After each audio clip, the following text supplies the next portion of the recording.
she sighed. And the sigh turned into a groan. It didn't matter how many times she and Alan had done this dance. It wasn't getting any easier. The opposite, in fact, and she hated it. Really hated it. They'd met the previous year on a large asteroid the Lapsang Trading Corp was planning to mine. Alan had been there to conduct a geological survey. 4 days. That was how long they'd spent together on the asteroid. It had been Alan's laugh and his mess of coppery hair that caught her attention, but it was his careful diligence that impressed Kira. He was good at what he did, and he didn't lose his calm in an emergency. Kira had been alone for so long at that point, she'd been convinced she would never find someone. And yet, seemingly by a miracle, Alan had entered her life. And just like that, there had been someone to care for. Someone who cared for her. They'd continued to talk, sending long, hollow messages across the stars, and through a combination of luck and bureaucratic maneuvering, they'd managed to get posted together several more times.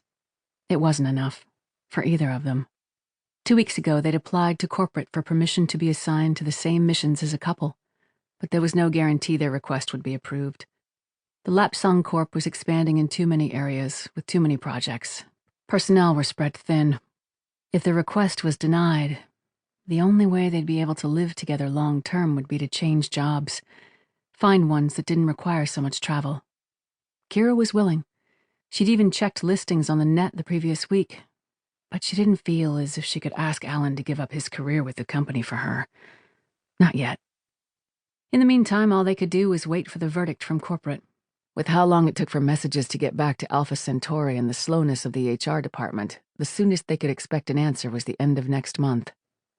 And by then, both she and Alan would have been shipped off in different directions. It was frustrating. Kira's one consolation was Alan himself. He made it all worthwhile. She just wanted to be with him, without having to worry about the other nonsense.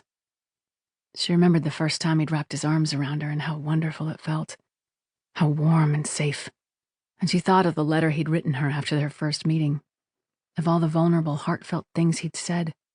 No one had ever made such an effort with her before. He'd always had time for her. Always shown her kindness in ways large and small. Like the custom case he'd made for her chip lab before her trip up to the Arctic. The memories would have made Kira smile, but her hand still hurt, and she couldn't forget what the morning would bring. "Come on, you bastard," she said, and strode over to the gene sequencer and yanked on it with all her strength. With a screech of protest, it moved. 2. That night, the team gathered in the mess hall to celebrate the end of the mission. Kira was in no mood for festivities, but tradition was tradition. Whether or not it went well, finishing an expedition was an occasion worth marking. She'd put on a dress, green with gold trim, and spent an hour fixing her hair into a pile of curls high on her head.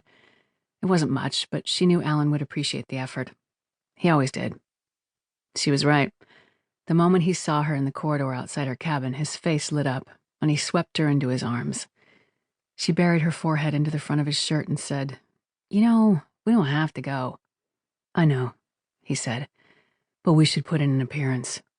And he kissed her on the forehead. She forced a smile. "Fine, you win. That's my girl."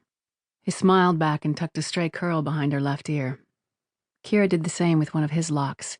It never ceased to amaze her how bright his hair was against his pale skin. Unlike the rest of them, Alan never seemed to tan, no matter how long he spent outside or under a spaceship's full-spectrum lights. "All right," she said in a low voice, "let's do this." The mess hall was full when they arrived. The other 8 members of the survey team were crammed in around the narrow tables.